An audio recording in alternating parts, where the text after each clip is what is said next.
Welcome, everyone, to the Australian Bitcoin podcast. I'm Justin, your host, and today I'm joined by Hats and Brendo from the 2-Bit Idiots podcast to discuss, well, I'm actually not sure what we'll discuss. Probably some Bitcoin stuff, their journey as podcasters, and anything else that comes up. But before we start, a quick word from our sponsor. The Australian Bitcoin podcast is brought to you by hardblock.com.au. Hardblock is Australia's oldest Bitcoin-only exchange. They have no added fees and are optimized for dollar cost averaging. Sign up to Hardblock today using the discount link in the description below to receive free auto-send batch Bitcoin withdrawals for 6 months. All right, fellas, how's it going? You first, mate. Me first. Hello, mate. How you doing? We're good. Or I'm good. How are you? I'm pretty good. I'm going all right, mate. That's it's a bit good. weird, actually, for us actually being on the pod. So I was actually going to ask, have you, I know, Brendo, you've been on BTC sessions before because we talked about that once before, but have you both been on a podcast together before? No, not had. I was clearly not memorable on BTC sessions. Oh, were you on there as well? No, you know why? I didn't know. I haven't seen either episode, to be totally honest, but Brendo had mentioned that he'd been on it before. Yeah. I only drop it every second day. That's the flex. Hats was there too, but I think because he didn't have his face on because he's a ugly guy. No, this is our first one since then, actually. So, and it's good. How do you feel about that, doing podcasts with like screen on, as in with the video on? Did you do that so for privacy? I'm dumb, so it doesn't bother me at all. But it bothers Hats. I don't mind just so for the benefit of the people. Like, we're looking at each other just now. I find that really helpful. We did one with Sampo, where he didn't want to have the video, which is totally fine. That was his call, but I found it more difficult to do it. I find it's much more. You get a lot out of the. We get the visual cues and stuff. Yeah. But I've never done the video, and it's not necessarily until now. Yeah, until now. But no, I've thought it through. Like, it's more probably Odell and Gigi. That's both of them were. Well, Gigi still isn't. Still using the green suit or whatever. But Odell sort of made the decision to just become. He's public now. But I just sort of really respect both of those guys, and they were very thoughtful about it. And I was like, well, until I know what I want to do, I'll err on the side of not. That makes sense to me, and I pretty much agree in terms of I do all the podcasts just audio recorded, but then I have like a Zoom session like this so we can actually see each other, because I think that feedback is, I don't know, it makes it clunky without it sometimes. Entirely, yeah. What about you, mate? Are you not doxed or doxed? Well, look, if someone tried hard enough, they would be able to find out who I am. But at the same time, I try to be careful about not putting my last name out there. And I'd also say something really quickly. Your last name is on this Zoom account. Oh, that's okay. No. Okay. I'm more so mean like when I like posting out to publicly. What was that, sorry? It's not time, is it? Where does it say that? Time? That's exactly right. Just in time. Or just intoxicated. Or... Mate, I know. You did the jokes. I got a lot of them in primary school, so I probably have even more than you about the Justins. Sorry. Yeah. I'll leave. But I reckon for podcasts, I would not be keen to do like visual yet. I don't think so. I wouldn't want someone recognizing me out in the open. I don't think that would happen. Don't think that many people are listening to Bitcoin podcasts and stuff, but you also never know. Like, that stuff, once it's out there, it's out there. And yeah, when it comes to privacy, it's one of those things where I guess similar to you, Hats, if I haven't made the clear decision one way or the other, I just want to say I don't want to put myself out there yet to that extent until I feel like, yes, it's safe, or yes, I've thought it through, or it's an informed decision of some kind. And you still have that choice too, which is the good thing. I think that the power is still yours to decide when and or if you're going to do that, I suppose. That's it. And I guess it's like the crossover with my other work, because as a psychologist, you meet a lot of people. I've had something like over 350 clients in the last 7 or 8 years, and I've done lecturing at the uni, and usually each time it's a couple of hundred, and that's each year for, again, kind of the last 4 or 5 years. So I feel like if I start doing, I am doing podcasts, but I feel like if someone listens to a podcast, they might be like, is that Justin's voice? I don't know. You wouldn't probably put 2 and 2 together, but if they see the face and the voice and the name and everything else, all of a sudden it all clicks. And that's not terrible, I guess, but I don't know. I don't know how I feel about that yet. Yeah. So I've just decided to say no. Well, if you, I don't know, let's say the price is $85,000 or something, and somebody buys Bitcoin because of something you said on your podcast, and then they don't take responsibility for that decision themselves, which they obviously should, but they don't. And then they meet you in the street, and you might have to deal with that. Absolutely, right? yeah, exactly. So I mean, just stuff like that, I guess. But or even more, like the price goes to $1 million per coin, and someone's like, "I've been listening to you for the last 3 or 4 years. I know you've been buying when it was $20,000 per coin." Like, there's all that sort of stuff that I think we don't think about sometimes, where we'll be really happy when the price is pumping like that, but at the same time, I think extra paranoid. Yeah, and it probably also means that the world is in a really fucked up place to the point where you probably need to be really careful with who knows what Bitcoin you have and how long you've been stacking for and everything else. Shit. Shut it down. That's right. Everyone. It does make you wonder about the guys who've been in for, a long time and are publicly at, the big conferences or whatever sitting on the stage. But then also on that stage is, a billionaire that's in the fiat world. So with all these coins on Coinbase. With all, yeah. But yeah, you get that kind of stuff too. So like, I don't know. Right now it's totally irrelevant for us. True, and likewise for me. Yeah. But it's just if it one day became not irrelevant, you can't take this back. As they say, like when you need privacy, it's a luxury that you can't afford. So that's why I haven't made a firm decision one way or the other. So I guess it's a default no until that point. Yeah. Well, I mean, we'll jump straight into talking a bit about podcasting, which is good because I figured we'd talk about that in today's session anyway. But for anyone who's listening who doesn't know who you guys are, do you mind giving a bit of a background to yourselves? How you even got into Bitcoin? Because I'm not totally aware of that story either. So that would be I think Hats has to go first since he was the. Okay. So I did a little bit of this on our own the other day. So it seems a bit self-indulgent, but since we're on yours and. There might be a little bit crossover, but I apologise to anybody who's maybe heard this already. But so I am. No one listens to us, so they won't. Okay. Well, I'm sorry. I'll admit I haven't heard that episode. You're See? Right. Sorry, Daz. But the Bitcoin story is I did a business and stats degree and then went and worked in public procurement, right? So this is in Scotland, and first as staff member, then as for a long time as a contractor. But which I think I said the other time, but it's kind of like an important job in the sense that you're spending the taxpayers' money, and some of the monies that I was spending were quite a lot. And you try to do a good job, but the bureaucracy in that is really frustrating, and I got very frustrated over the time. Even as a contractor, it was even worse for permanent staff. But even as the contractor, it was very frustrating. I hate to interrupt you so early in the tale, but I can't remember if I told you that I used to work in procurement and contract management as well before I was in psychology.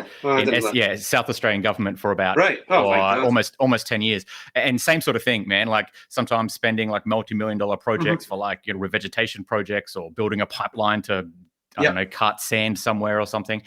But there was a lot of dodgy shit that happened. There was like just people giving contracts to family members or the person who got the contract the last few years and just completely circumventing public processes or processes with any kind of criteria. So I kind of feel your pain. And maybe that primed us for Bitcoin actually. Now that at the early part of doing it, I was probably in sort of smaller level organizations where exactly that was happening, where people were taking advantage of their position. Latterly, I was like the higher up in like directly working for big government contracts, and it got to the point where it was so scrutinized. Like all of our work was run through newspapers, right? And in a paper you would get 10% of a fact and 90% of clickbait or whatever it would be to rile the readers, and we never challenged it, right? We never would challenge it because we didn't want to get involved in. Well, sometimes I would spend a week trying to write a challenge and a response, or whatever, and then I would be told by a media team that we're not getting involved in a media spat type thing. So anyway, super frustrating. That was in Scotland. Then we moved here, and I thought, so my wife was Australian, and so she lived over in Scotland. Still is. Yeah, she still is. She lived in Scotland for 10 years, and we've been here for kind of 10 years. But when I made the move, I thought, well, this is a time for a change, right? And I looked around at a whole load of things. But I've always been an investing guy. I've always liked sort of high risk, not necessarily high value, like of my own money. But I just find it fun. And I'd found there was an online advertising company who were taking investments in Bitcoin as well as other shitcoins. And we're talking late 15, and And I was like, well, what is it? I'd heard, obviously heard about it. I didn't know anything about it, but I'd heard the scare stories or whatever. And I was like, okay, so what is this, and how do I buy some, and how do I send it to them? So that's, found my way to buy some, and then just gave it all to somebody else. So from a fiat perspective, I've not lost any money there, but from a Bitcoin perspective, I've lost a fucking fortune. But yeah, and that's the start of my Bitcoin journey, I guess.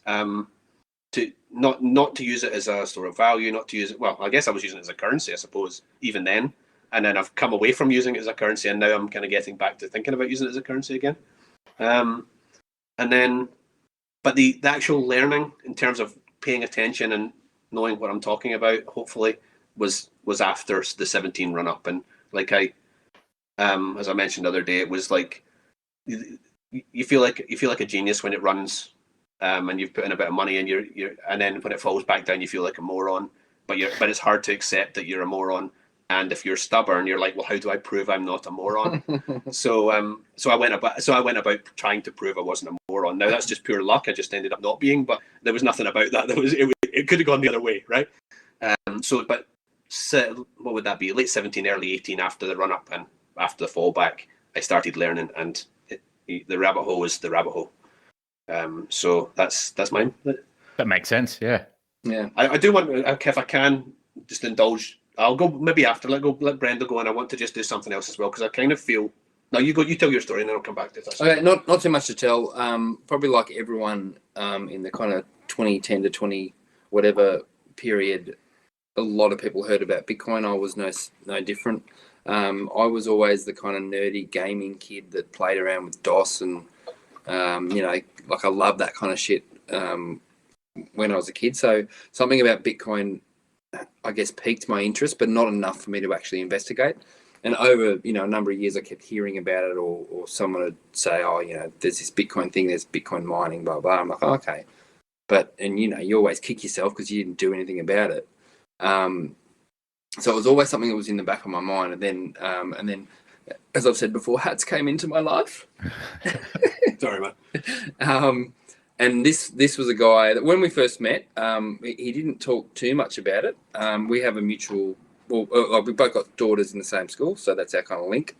And they're good buds. And then I guess on sort of subsequent meetings or catch-ups, he'd kind of start to talk a little bit about it. And then because of what I'd heard, I'd go, oh, okay. So I had a bit of an interest in it. And then I don't know what it was, but at some point I just went, right, okay, I'm interested. Tell me more, maybe. And then the funny story is my dad left me a voice message in, I think, February 2020. He said, Brendan, I'm very interested in this Bitcoin. I've got an email from Chris Hemsworth, who was on the project, and he's gotten lots of money out of Bitcoin. One of those emails where it's just like they grab all the heads and, all that yes. stuff. So, and for me, that was like, right, I had it in the back of my head. I'd had hats in my ear, and I thought, right, well, this is a scam, but if you're interested, I'm keen. So let's look at it together. And so we did. He's not that interested anymore, but that got me started. And then thankfully I've had hats to kind of educate me fairly quickly as far as, or steer me, I suppose, away from shitcoins and actually, and to be honest, when I started, I'm like, yeah, I want to get rich. I'm going to get rich on Bitcoin. And then fairly quickly, I think it became, I want fair, a fair, open world, free market, all that kind of stuff that comes with that rabbit hole, I suppose. So I think I'm probably like somewhere in between you guys, where I started 2017, but I heard about it 2015 and really didn't pay much attention to it until the price ran up in 2017. Then I bought right at the top. Yep. And same thing, I joined, and I guess through 2018, even though everything dumped, I had the impression that I'll probably become a millionaire in the next year or so if I just keep doing this thing. And then as time went on, I realized that wasn't the case. However, there was a lot more to it than just that. Yeah. Some of the scams, man, like my dad, both my parents actually, I've probably been into Bitcoin for a couple of years, and they sent me this emails saying like, oh, we heard about Bitcoin on like the Sunrise show, or this like article on Sunrise, which is like some Australian, TV news kind of morning show. But it wasn't really Sunrise. It was just like a fake site that basically said like this, genius came on and he showed how we can just like make infinite money with Bitcoin. It's like a trading bot thing. And so my parents went to sign up to it. And I'm like, that's not Bitcoin. I don't know what you guys are doing. Like, that's just an absolute scam. And if you look at the website, it's not even the right Sunrise thing. But it was too late. Like, they didn't lose anything or anything, but they gave away their details. And then my dad started getting calls like just ad nauseum for the next couple of months from people sounding like they're from like Eastern, Europe somewhere. And he's like, oh, this bloody Bitcoin thing is like an Eastern European scam. Like, no, you signed up for a scam. Yeah. Nothing to do with Bitcoin. They could have been scamming you for anything. You could have been looking for gold or some other type of like token or share or something, or a property or whatever. But it took me ages to convince them that it wasn't actually a scam. And even since then, like, my dad's got some Bitcoin, but he's always like, he bought some Ethereum as well. And even though I tried to convince him not to, and he's like, I'm going to like sell them both once they get to a certain amount. And I'm like, I don't think you understand. Like, you bought them with this 10-year mindset, and like a year in, you're literally selling amounts of it and like trying to plan when you're going to sell it next at like a 10%, increase or something like that. So yeah, it's like, I think maybe the whole scam stuff to begin with has just set them on this trajectory that's hard to bring them back from, no matter how much I try to explain, and they can see me doing things with my career with it. And that's it. Once somebody is exposed to Bitcoin in that kind of fashion, it's so hard to get them out of that mindset that that they kind of marry the two together, Bitcoin and whatever the scam is, that must be interrelated. It's a whole crypto Bitcoin argument. And you've said this yourself, like how you could you feel like if you'd have started down the wrong road, you could quite easily have kept walking. I think so. Right? I mean, you can see it with. I mean, it's quite sophisticated, right? Well, the whole echo chamber, though, right? So you got someone who, like my brother-in-law, which I've talked about before on our pod, lovely guy, but he's into Cardano, he's into this. He thinks Bitcoin's old tech, and so he's in his own little sort of circle jerk thing, and that's his journey. And try as I might, I can't pull him out. And I don't know if you're just very convincing, or I'm gullible, or well, I'm not, but maybe I am. I'm trusting. Maybe that's what it is. And I'm just fortunate that I'm trusting the right thing. Well, I think that's good though, man, because like I got burnt on shitcoins a few times before I was like, the fuck's going on here? There's a lot of promises. People seem really, really keen on these projects, but then the founders leave, or something dodgy happens, or they reissue a new amount of tokens, or they issue a whole new token entirely, and then everyone shifts to that one. And of course, if you're left holding the other one, you lose out. And it started making me think like, all right, I think a lot of these things are definitely scams, but there must be some good ones. And then eventually, I think it's like listening to Matt Odell and Marty Bent, and they're, given that Marty is in the mining industry and Matt's in kind of Bitcoin privacy, both of those things just started to really click. And made me think, okay, I need to listen to more of who these guys have on their podcast. And probably only took a couple of months until I was like only listening to Bitcoin stuff. And I started to realize like, I literally did get scammed. All that shit that happened, like none of that, I'm not going to make any more money off those tokens. I need to sell them all, buy Bitcoin, keep dollar cost averaging into Bitcoin. But yeah, I was sort of on a weird tangent there as well, going like, it's got nothing to do with Bitcoin. Like, maybe I'll rotate back to Bitcoin at some point so I can trade it, but I'm certainly not going to be holding this thing for the long term. That's not what I thought when I first got into it. I think you might be in the minority though. So I think a lot of people that do have a really negative experience generally just throw their hands up and go, nah, better the devil you know. It's easier just to go back to fiat or that system, even though it may not be the best, most advantageous kind of system for most people. Yeah, you're probably right. That's what they know. If you've got like a sort of quizzical mindset and you want to sort of at least understand why you've been scammed, you'll get to the conclusion, right? Yeah. So if you just go, I've been scammed, I admit I've been scammed, I'm going to walk away from the scam, that's one thing. But if you sort of understand, well, why did that happen to me? Or and then you go. Do you think many people would be like that, or do you think? No. I think most people would just walk away. Yeah, most people, critical thinking, taking things back to first principles has been chucked out the window a long time ago, right? Very few people are doing it, but some people are still trying. But even Bitcoiners are quite guilty of it too, and I'm just as guilty as everyone else. Listening to something and taking it on face value. Like, it's like when you see a article in a newspaper that you disagree with, or to go back to my previous life, when I read articles and papers, and I knew it was a lie because it was written about me, and I knew what was the truth, and I wasn't allowed to respond. Right, so that's frustrating. But even having that happen to me, I would then flick through the same paper and I'd read maybe the sports report or something like that, and I'd take all of that as gospel. The same fucking rag. I'm taking. Yeah, right. Sorry, mate, can I swear? Is it okay? No, I know. Swear as much as you want. Sorry. Yeah, please. So it's like, what is wrong with our brain? We need to. If you're listening, it doesn't matter what you're listening to. You have to consume it and then go, distill it for yourself. Take a bit of time and come to your own conclusion. If you think they're 100% wrong, that's okay. Doesn't happen anymore. Well, it should. It's going to have to. Yeah, I think so. Yeah, trying to like learn something, poke holes in it, find out from different sources, and try to like triangulate back to some level of truth, I guess, or the closest we can approximate to it. What was the thing you were going to circle back to, Hats, in terms of your history? So I've been thinking of this only because I wanted to say something different than what I said before. But I kind of. So he thinks about things and pods and stuff. I don't. I just turn up, drink my. I do think, yeah. We'll see, yeah. But it's a good yin and yang. Back and forth last night, going on Justin's tomorrow. So,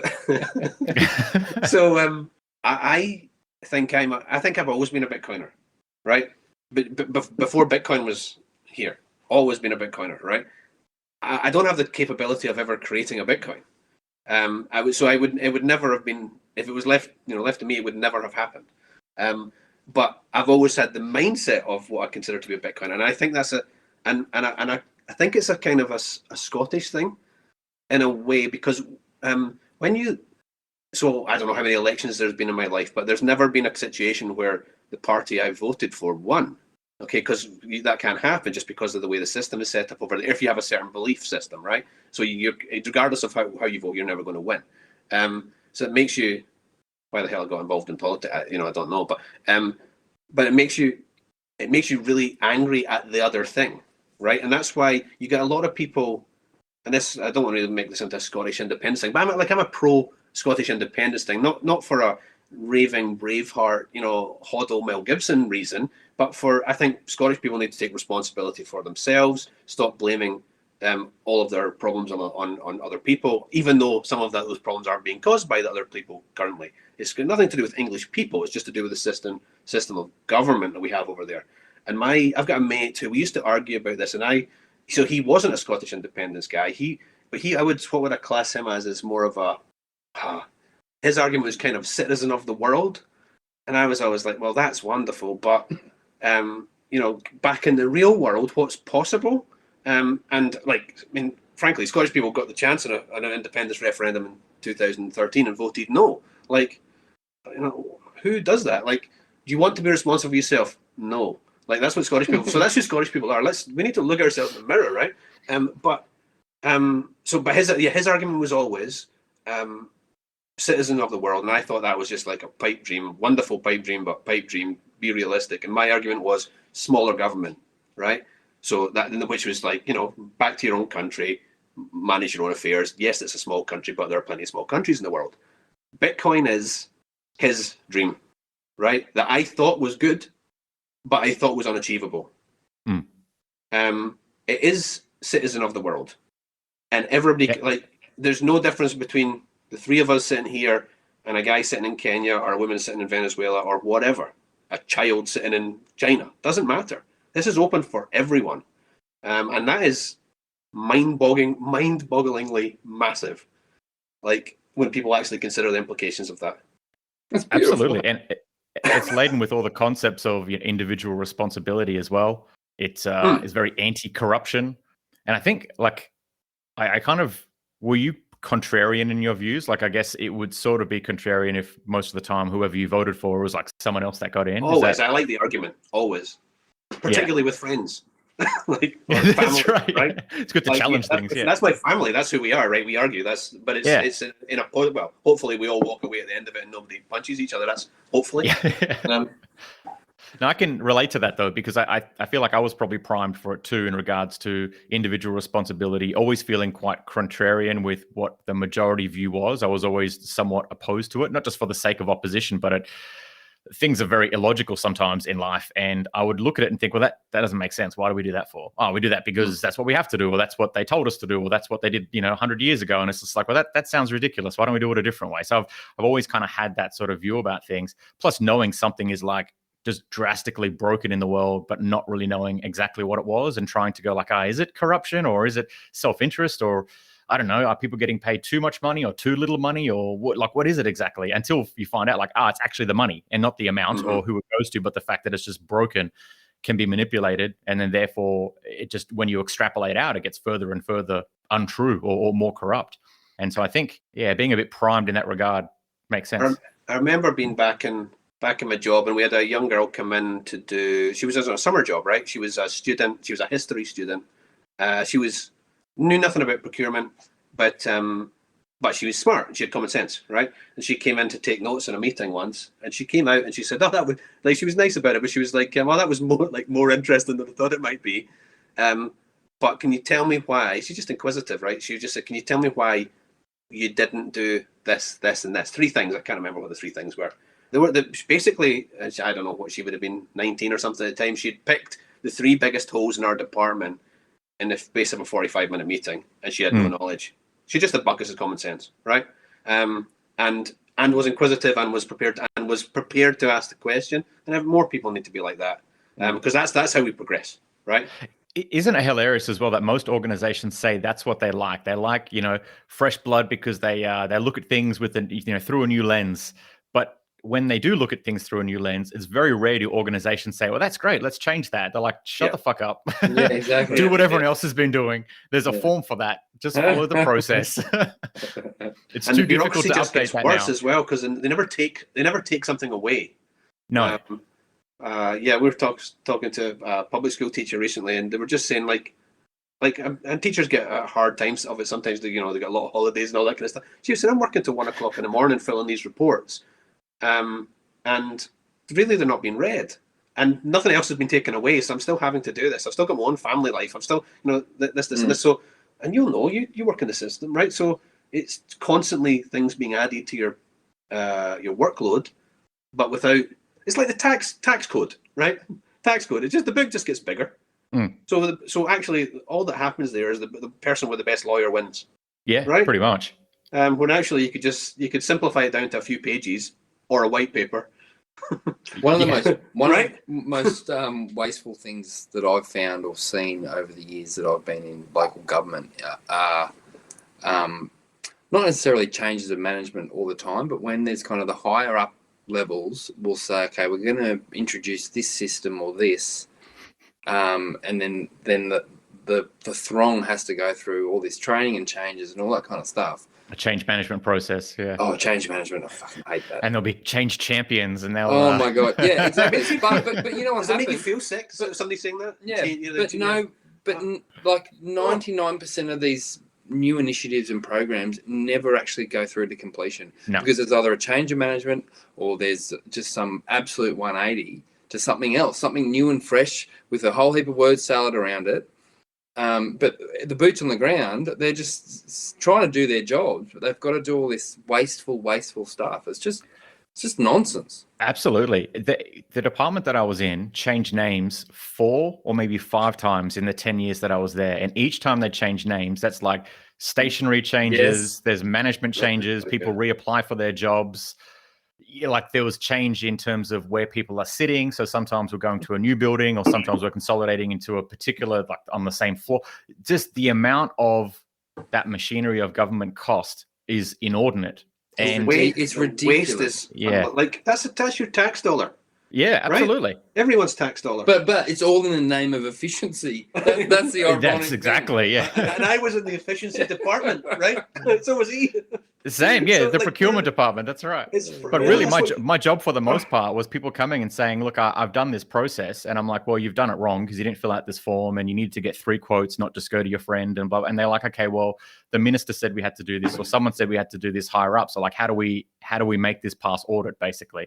And then so you're doing some creative writing essentially to say, well, we didn't go and get 3 quotes because of this and this and this. It's just like, that's what I felt like my job was becoming after a while, was trying to justify positions that were pretty like foregone conclusions. Basically, people had made a decision, then come to me after the fact, and it's like, how do I write this up?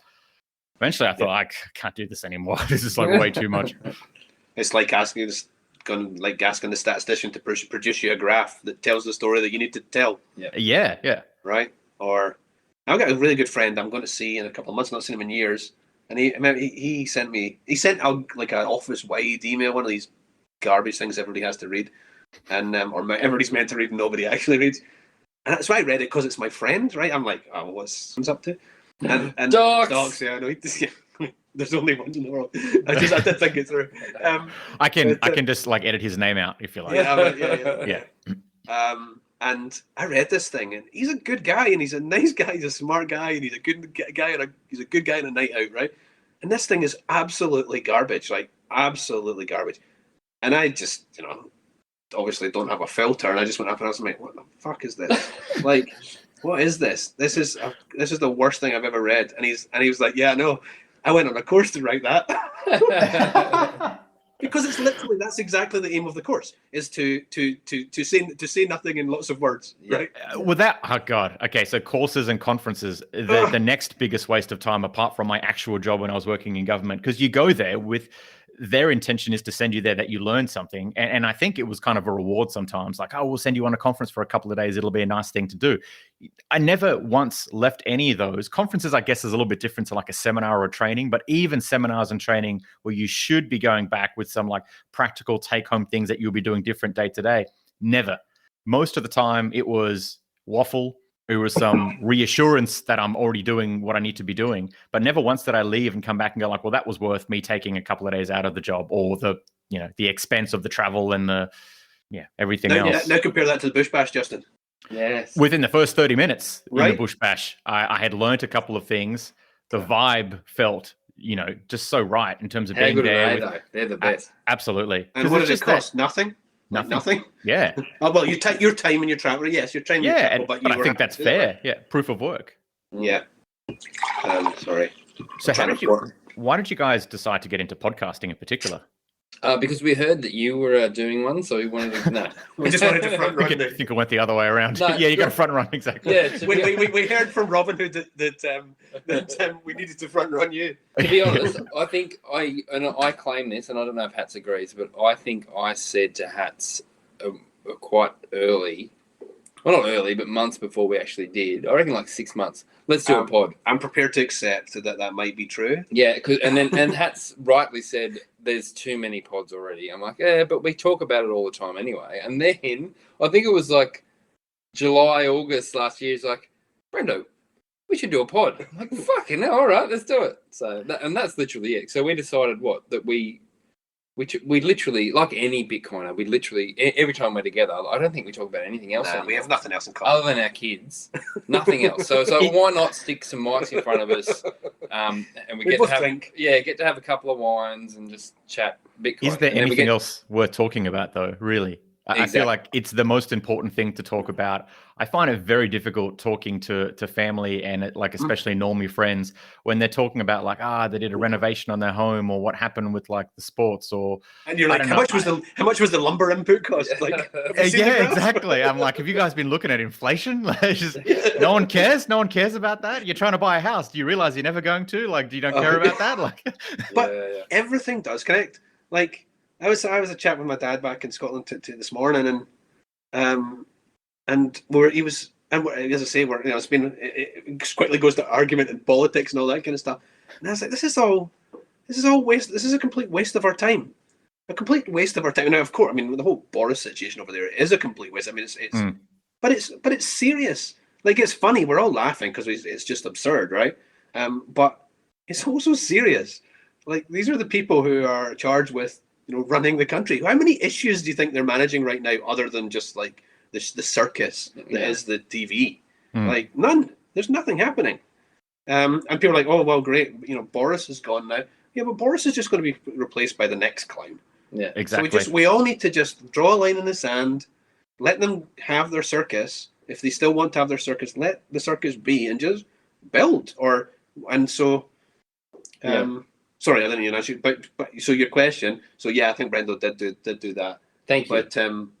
But so my thing was I was the guy who was pestering people, as you probably are, as Brendo probably is now too, but I was becoming really aware of it. Like it was getting really uncomfortable and stuff. So I was like, right, well, what else can I do? So I made a little website. So the website came first, which is what? Hats? It's online. And oh, come on, you can shill it. Please, shill it.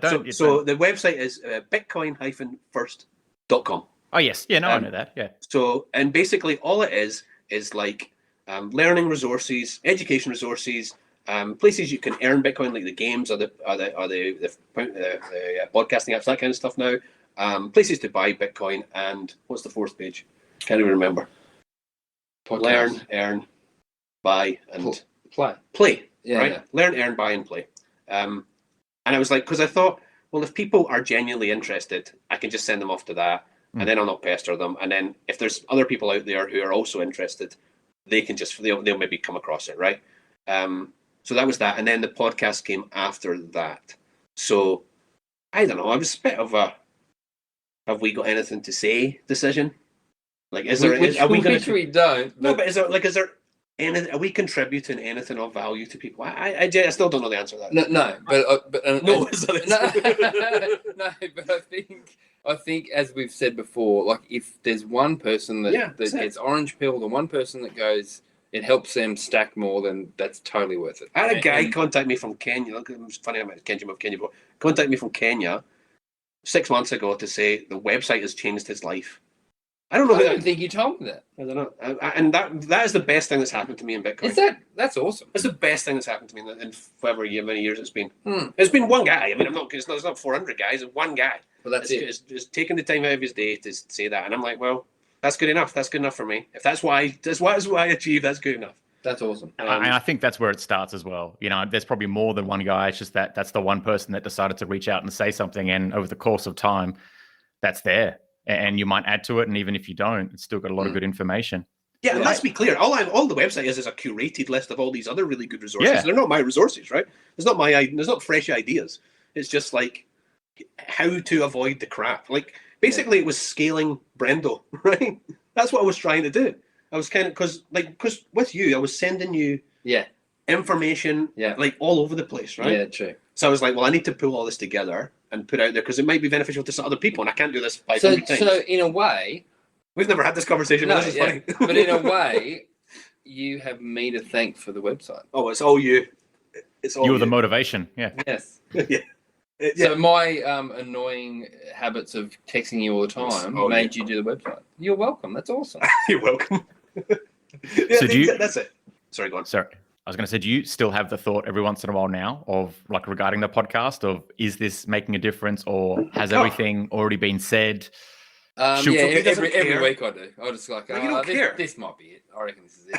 Well, this is the last one. This is the last one. This might be our send-off, actually. Yeah. This is our goodbye announcement.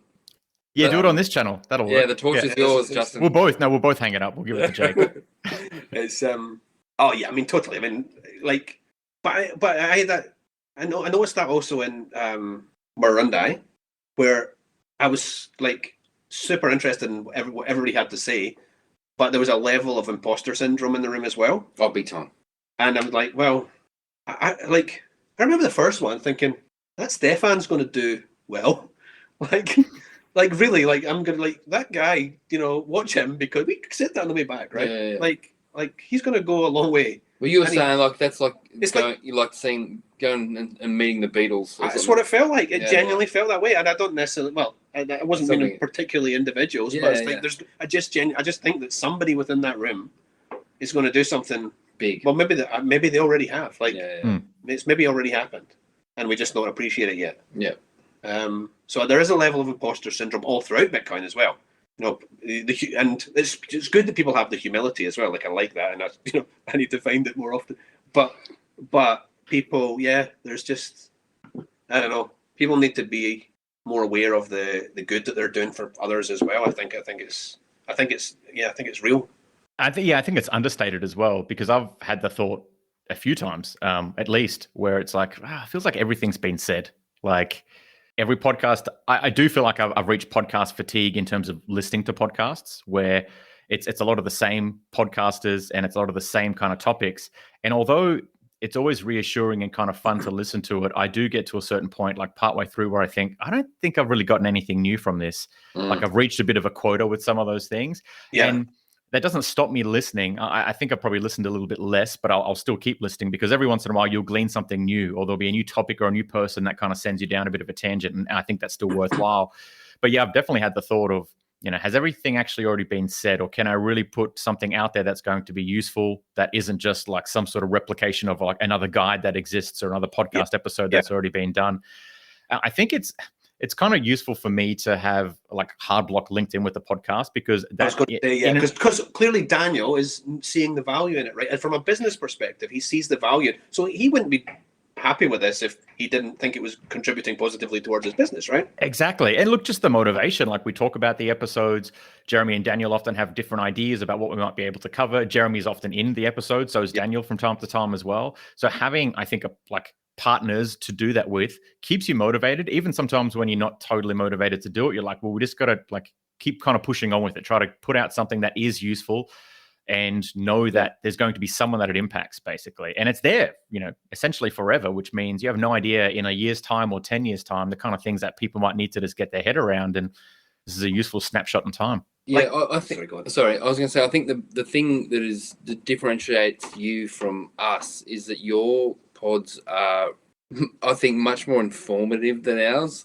No, definitely. You know what I mean? Like you focus on, privacy or this or that, whereas we just talk shit. So you are Veronica Corningstone, my friend. Well, it's good. I think it's good to have both, because there'll be times where I listen back to the podcast and I think, there's some trivia, there's some facts in there, but it could be a bit like lighter, or we could like have a bit more banter or something as well. But no, you're really good. You can't force a dynamic. But then you listen to you guys and it's like, I feel like I'm there as a part of the conversation. Like that's a nice vibe to have when you listen to a podcast, where you feel like you're getting to know the people. Nothing. Yeah, and that's fine too, though. I think sometimes the nicest yes I've ever heard. I learn about you guys, Yeah. It's I think I've said this before. We're all kidding ourselves if we think that one person out there. Yes, there's going to be your Prestons of the world or whatever, but we're kidding ourselves if we think that one person is the voice to tell everyone, right? Yeah. True. So people will resonate with different people. But I mean, back to what you were saying too, Justin. Like sometimes it doesn't feel laborious, but sometimes you go, "Oh man, like what are we going to talk about?" But then I think almost every one that we've done with a guest, you always go, "Fuck, that was great." Yeah. Or even ours, like, what are we going to talk about? We always just have a chat like we always do, and then it's like, sweet. The only thing we found is when because except for Bodog. There's a little bit of prep, right? You know what the stuff that goes on, like for me. But I do know there is for you. I mean, just this stuff, right? Yeah. And to make we had to reboot our computers to get this to work. And so there's that, but then there's this part, which is this, in some ways the easy bit. You just sit down, drink wine, and talk to a person. Absolutely. But then the bit where the walk back to the car is probably the more interesting thing that we'll say in the whole of the conversation. And I have no idea how to get that into the pod, because you can't. You just can't do it. I don't know how you do that. What do you mean the walk back to the car? I don't. Oh, sorry. When we pack up, basically, I'll pack up, take my stuff back to my car. We don't live in the garage. And Hats and that's how I envisaged it. But yeah, okay.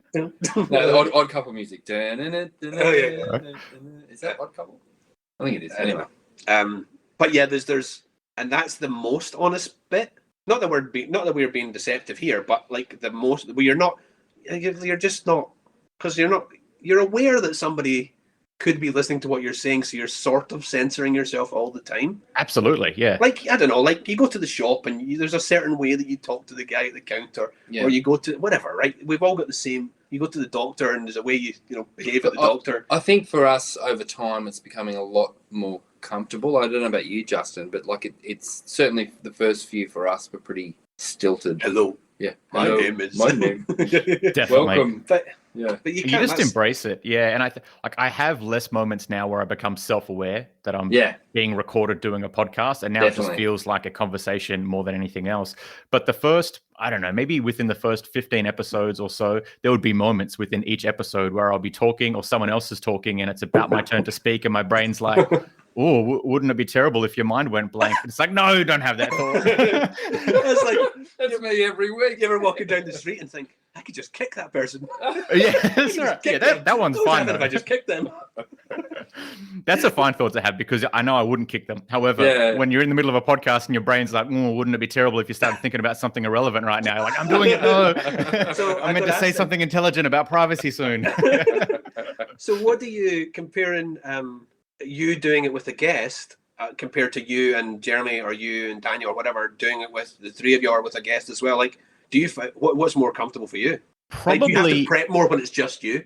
Yeah, not really. So if it's with a guest, that's less preparation because normally I have a pretty good idea about the guests that I'm getting on anyway. Like I know enough about them to know pretty much what I want to talk to them about, and I might literally have like 4 or 5 words as an agenda item in terms of what we're going to cover. But when I do the podcast with Daniel or Jeremy or both, it tends to be a lot of like news items if it's the sort of 2 weekly digest. So that I need to be all over in terms of like what's actually in the news. And if we do something that's more evergreen, like about, I don't know, hardware wallets or privacy or self-custody or something like that, that's normally me that's preparing that content and doing the research and having a bit of a framework in mind and trying to kind of guide the conversation. So that feels like more work than doing the interviews. The interviews are just like me having a conversation and kind of going with the other person. Like I've got a bit of a structure, but like wherever they take me, I'll kind of follow their lead. And it's pretty easy to have a conversation like that. But yeah, when it's something that you're trying to say, like, let's try to hit these main points, let's try to keep this like relatively on time and let's kind of put this out there where it's useful for people. That's when there's like a bit more pressure and you know, trying to make sure that it's useful. So what have you got for us on your agenda? Basically, I wanted to talk to you a bit about podcasting, what we're talking about now. Yeah, good. And I wanted to, let's keep talking about podcasting, but I can give you a bit of a spoiler in terms of the other stuff. I was just going to get your guys' opinion on some of this shit that's going on in terms of the great deleveraging and even maybe Nick Carter's great deleveraging. Dick Carter. Dick Carter. I wasn't even trying to do that, but because that is just, I don't know, man. That is a case study in and of itself. I don't think I've seen anyone just completely spiral. Like even when Breedlove did his stuff. And that includes your preference for your other professional life.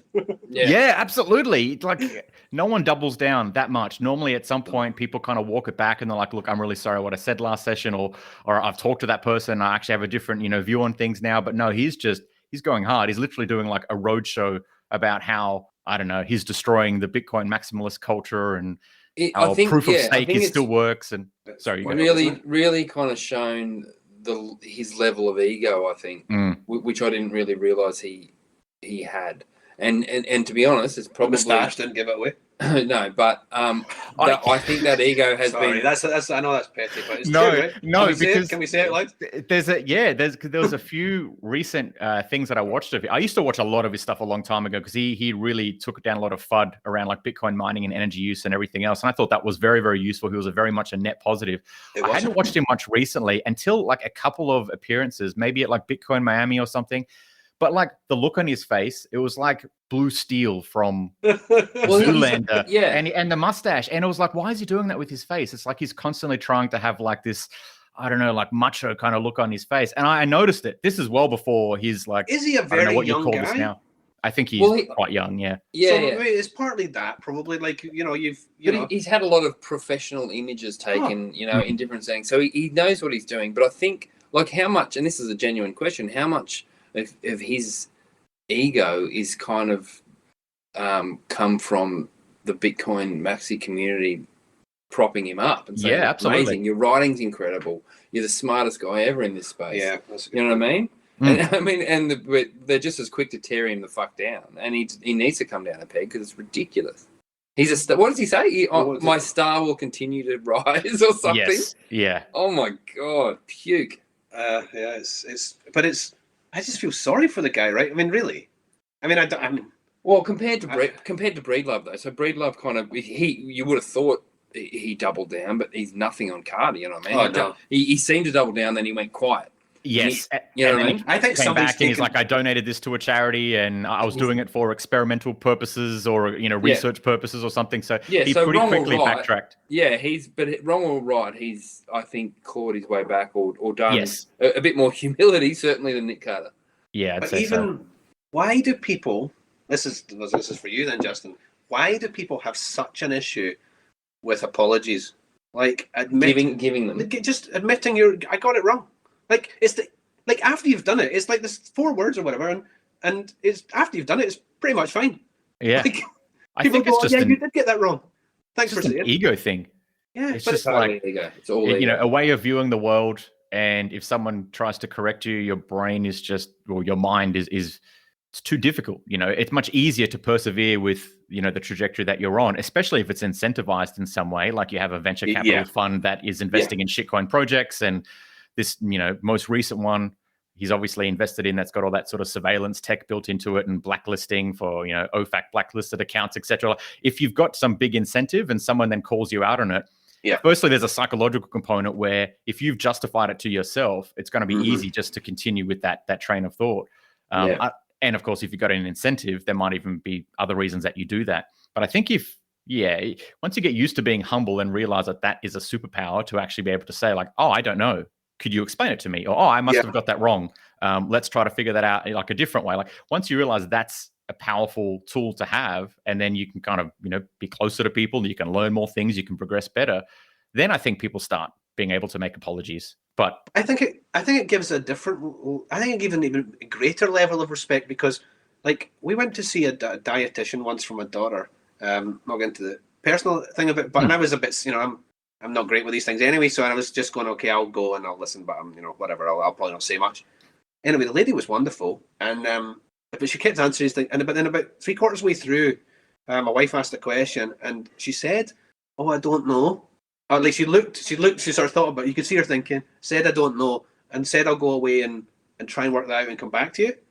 And in that moment, I went, everything else that you've just said now means so much more to me than because so you've got the confidence in your own ability for one to say that you don't know when you don't know.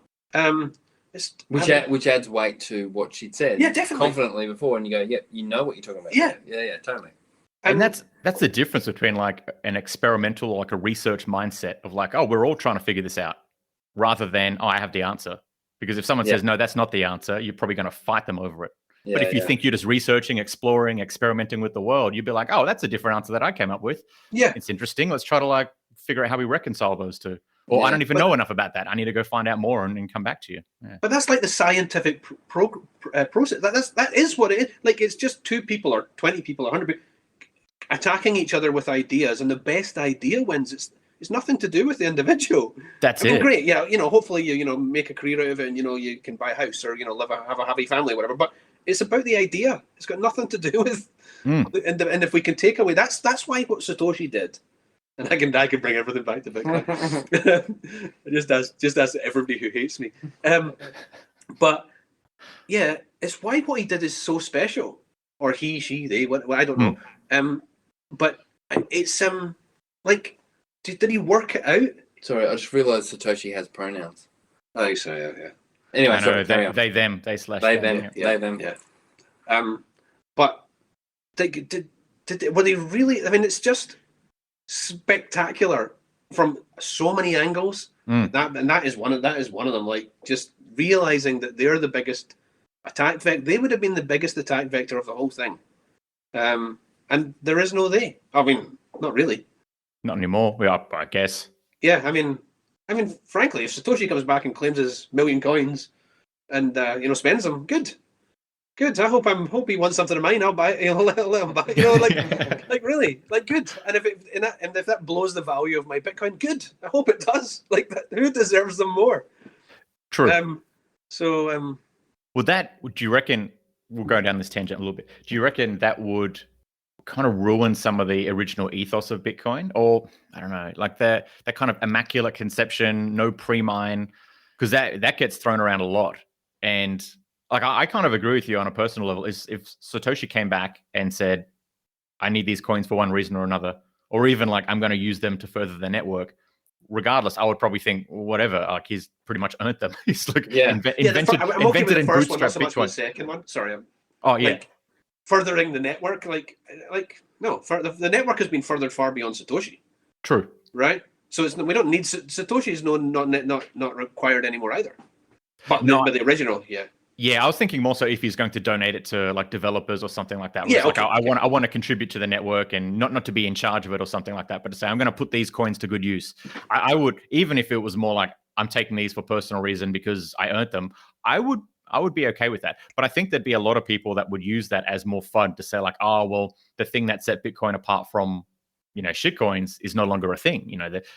There is essentially a pre-mine now. There was no longer an immaculate conception because he's come back and he's taken the coins, and who knows when he might come back again, or she or they or whatever. I would rather he came back and bought 1 trillion Lambos. I mean, I would. That would be better for Bitcoin. Yeah, that would be better for Bitcoin, right? It would.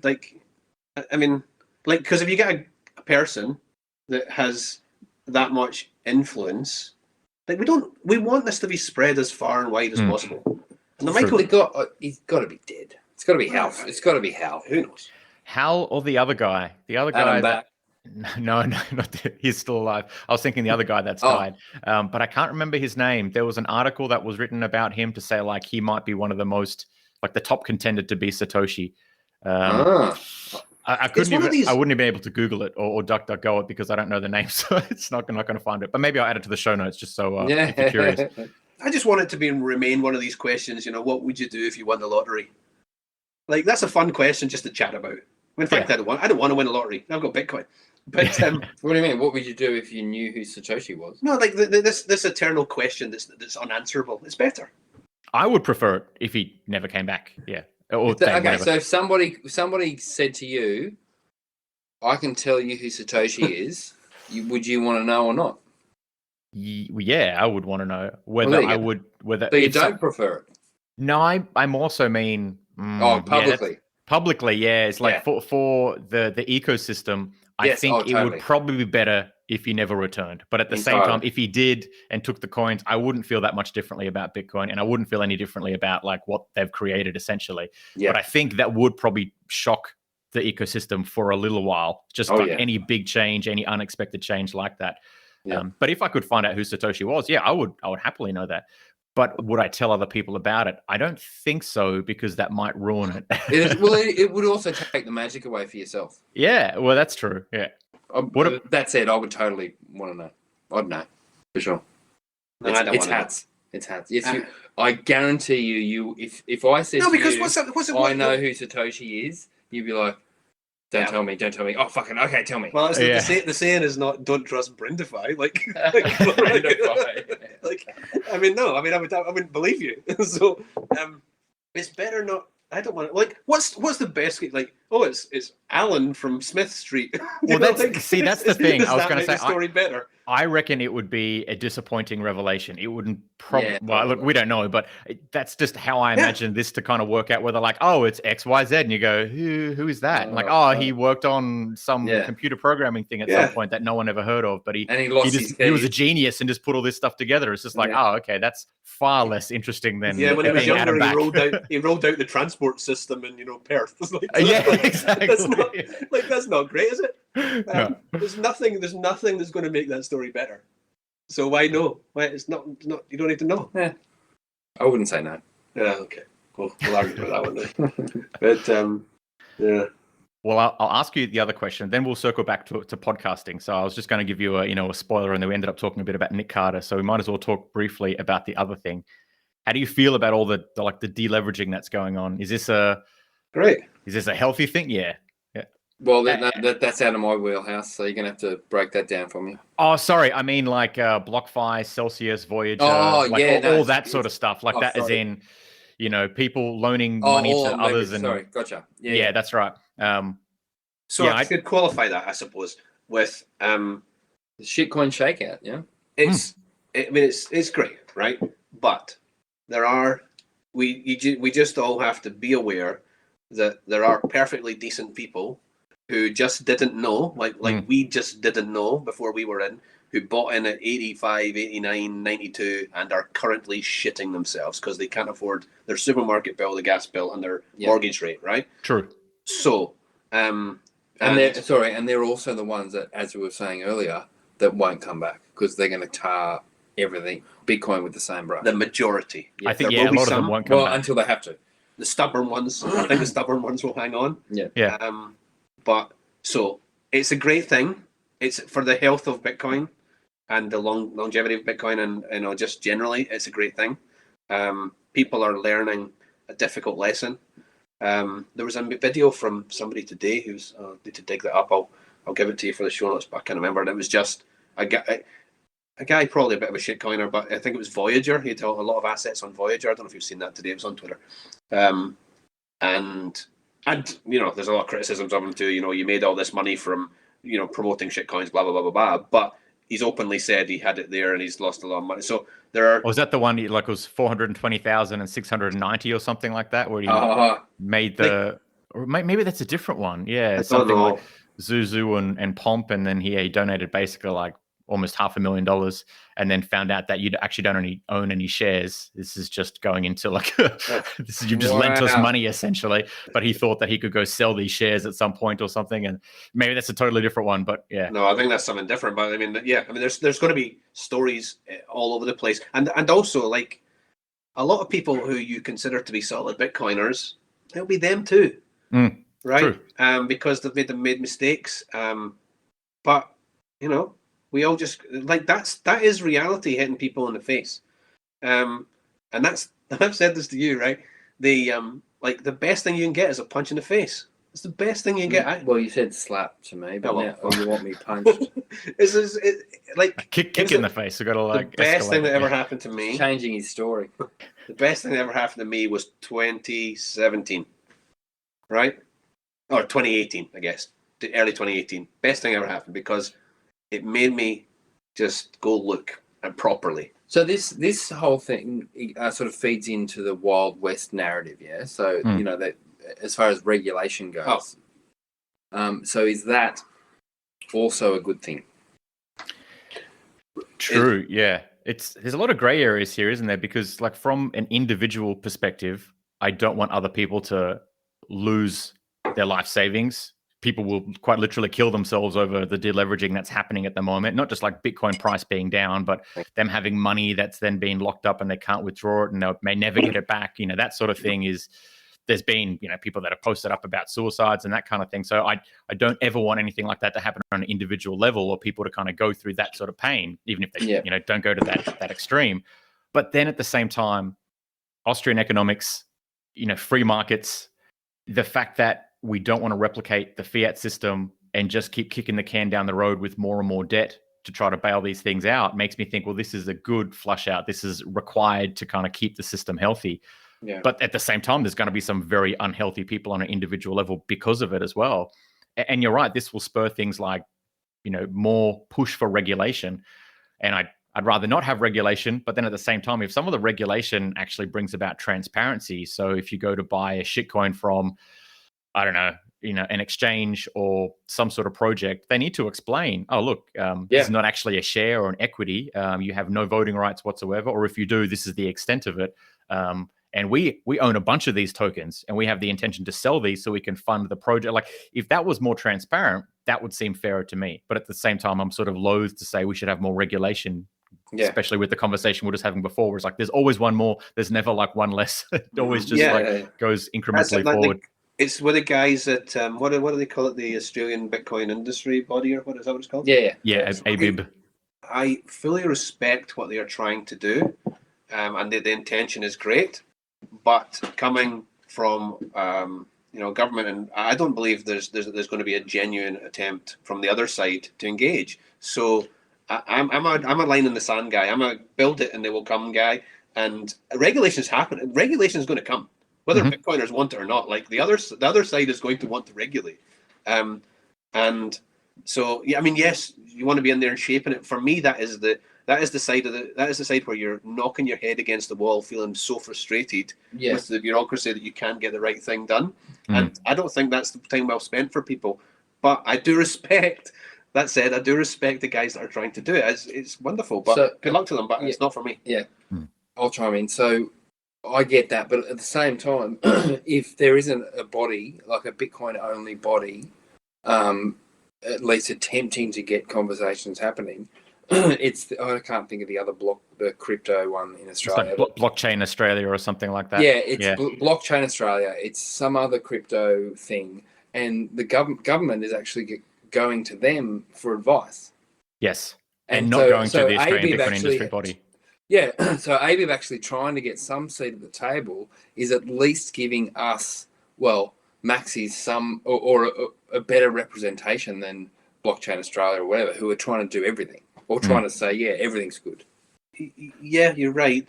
I just think that I really like the idea of governments, countries becoming service providers. Like I'm not for zero government. I'm not like an anarchist. I'm for smaller. Like I said before, like this is where I've always been. Like I'm for smaller government and locally and grassroots led movements and all that kind of stuff. And I just think once governments or not countries, states, towns become service providers for their communities rather than rule makers, and that is that then just becomes a competition, and competition is good for everyone. Absolutely. Like if you're worse, look at us. We lost to Justin, right? That's right. I don't think but so. the listeners won, right? So that's good. That's the way it should be. That's true. It's not true. You know what? Actually, on that, mate, I feel like this is a really good conversation, and we're contributing to your pod, which is not good for us. So what we should have done is actually just given one-word answers. Yep. I want to blow. I want to blow smoke up Justin's ass just a little bit more because you said one of the most interesting things I've heard in Bitcoin in the last year, Justin. You said that people. I don't even know if this was on the podcast or whether this is just the conversation you and I had, but people that are living that have certain ideals, but they're living a lifestyle that's incongruent with those ideals. Their behaviors do not match their ideals, whether they're choosing it or not. Well, probably not choosing it. That is leading to a mental health disaster for people. Yeah, I think that is outside of Bitcoin. I think that is possibly the biggest problem we have right now. Bang on. Yeah.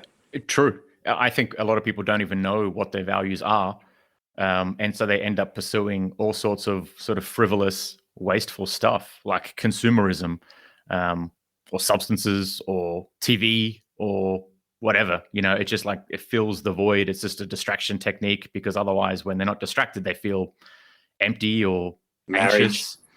Marriage, exactly. Yeah, well, look, hey, my wife doesn't listen to this, so that's fine. Some people get married and have kids. Like I've had clients in the past that are like, everything's falling apart, but like I feel like if we have a kid, it's going to be the thing that makes us sort of like rally around, and it'll be it'll be the driver, it'll be the motivator. You think that's really the wrong reason to have kids. You don't even know like who you are, or more so like who you want to be, and you're not even actualizing any of that. So like the worst thing to do would be to add a very complex thing like another human into your life, but people will do exactly that. And clearly they don't know what it's like having kids. Yes, exactly. Yeah. I don't think it is, but I just got to ask, behind your head, that's not, I'm going to give, Wood, do you know Woodpick's art? I don't want to. Can we say who that is? Or not? Oh, maybe he doesn't want to. He might not want to. So I don't think I know him. No. So I want everybody to go and have a look at Woodpick's art, which is Wood Pixart on Twitter, and then just have a look at what he's doing. Are you trying to take over the hosting, Hats? Or? Yeah. That's okay. Go for it. Yeah. No, I just go and have a look. He's a solid Bitcoiner. Yeah. And I will not dox him here, but what he's doing is really cool. And what's behind your head looks like one, but it isn't. Yeah. Anyway, yeah, I got that off Etsy. Oh, okay, he's not something to decorate. Etsy's a shit coin. Yeah. I'll add him to the show notes as well, so people can just like click the link. Yeah, you'll know him. We'll tell you after. I've probably seen some of the artwork because I follow you guys obviously. So if you've retweeted or liked it at any point, it's probably popped up on my feed. I think you probably will have, but I think you probably know who it is. But yeah, for anybody that doesn't, it's superb and it's good work. Yeah. But no, I just think. That I was going to say. So was that like a part of your studies, Justin, or is that like is that something that came to you or more in Bitcoin, or have you become more aware of that being true in Bitcoin, or like? I think Bitcoin It definitely relates to Bitcoin, but the therapy approach that I take is acceptance and commitment therapy, which is like a subset of cognitive behavioral therapy, which most people have heard of CBT or cognitive behavioral therapy. I've heard of Acceptance and commitment. CBT. I mean, some people use that for therapy too. ACT or acceptance and commitment therapy is essentially that idea of like you need to figure out your values and you need to commit to them, but also accept the fact that it's actually going to be difficult because living a life of value and meaning, which brings you happiness, is actually the hardest work you'll ever do. It's like blood, sweat, and tears. And if you aren't working hard towards the thing that you value, then generally speaking, you're distracting yourself. You're avoiding discomfort. You're not going to kind of self-actualize or achieve the things that you're after. So that's been kind of a big part of my, I guess, my training and my practice as well. So it's sort of made sense at that level. Some of the research that I did in honors and masters was around that same thing too, but looking at it more from like quantitative statistics to say like, well, is there any validity to these sort of theories? It makes a lot of sense. If you have values, you need to achieve them. And if you don't, you'll be probably upset in some sort of degree. But like, what is behind that? So I feel like I've done like a fair bit of work over the last decade or so around that kind of values-based therapy, I guess you could say. But then, lead life by that as well. And then once I discovered Bitcoin, I realized like, this is like a nice framework, I guess you could say, that really like, a lot of those values fit into. And then there's a community behind it. There's stuff you can do day to day to contribute to it. So yeah, I didn't learn about it from Bitcoin, but I feel like learning about it previously maybe made me understand and kind of like latch onto Bitcoin better once I saw it. Yeah, it's I think we obviously none of us can live, well, maybe a very select few OGs possibly, but none of us can live with everything being on our own terms. But once there are too many things that are not on our terms, and we're not helping ourselves, I think it's really dangerous. That's when you get dissent. Well, right. I mean, just look around the world. Look, Sri Lanka, Holland, Venezuela. Look, just pick, Lebanon. Pick your place. It doesn't matter. Everywhere. Yeah. Everywhere. Canada. Like, it's everywhere now. And I just think that's just like desperate people are going to do desperate things. That's just not. And it's the vast majority of people. You probably would support their reason and maybe don't support their actions, or maybe you do support their actions, but the actions are probably not going to have the desired outcome.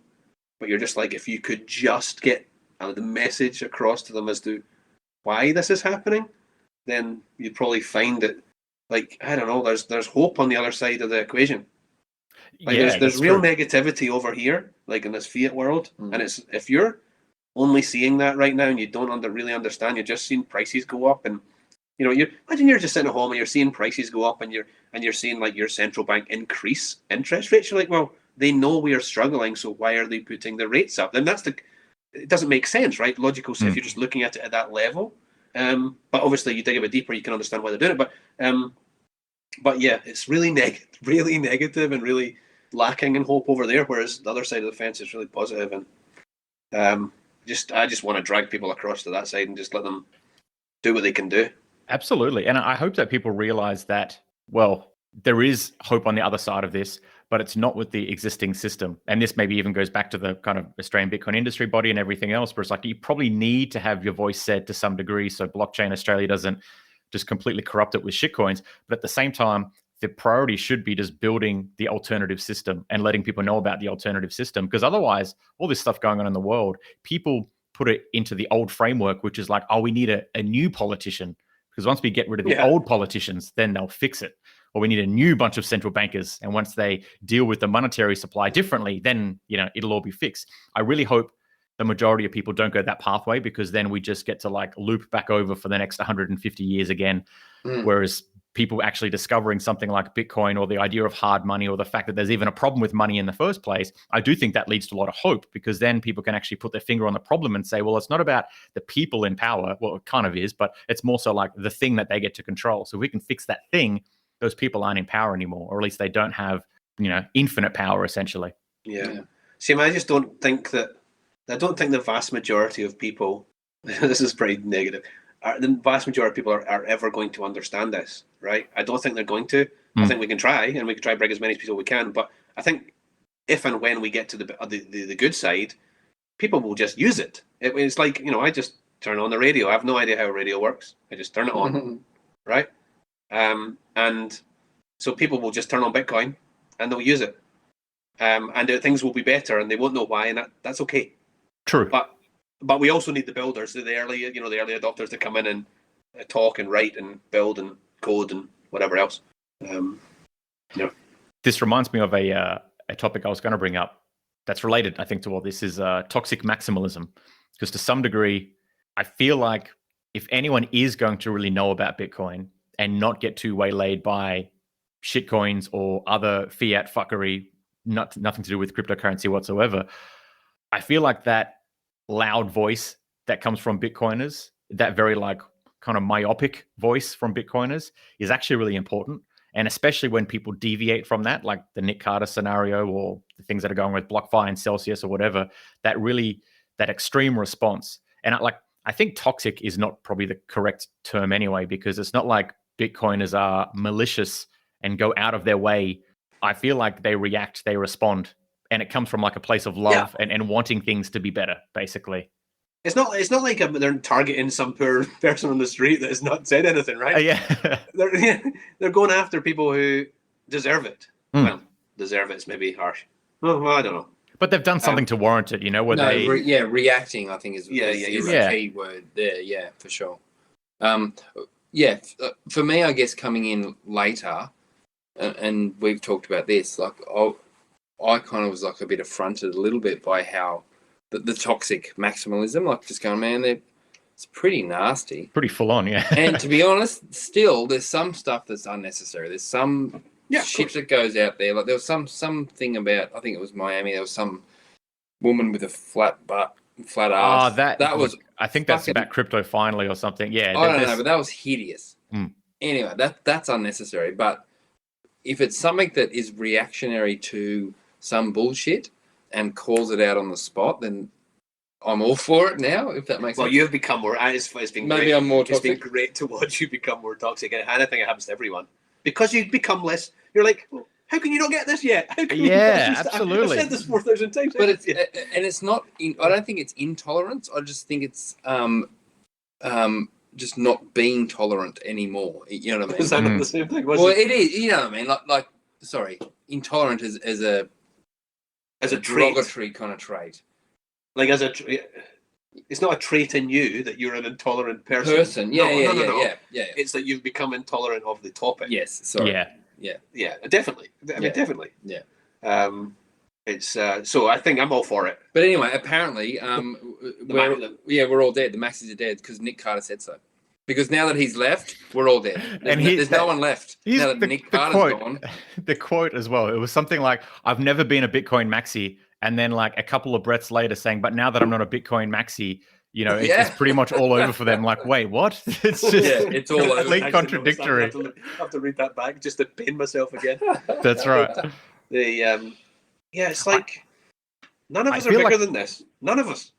True. It's like anybody who believes that they are is going to be pulled back real fast, and it's going to be painful.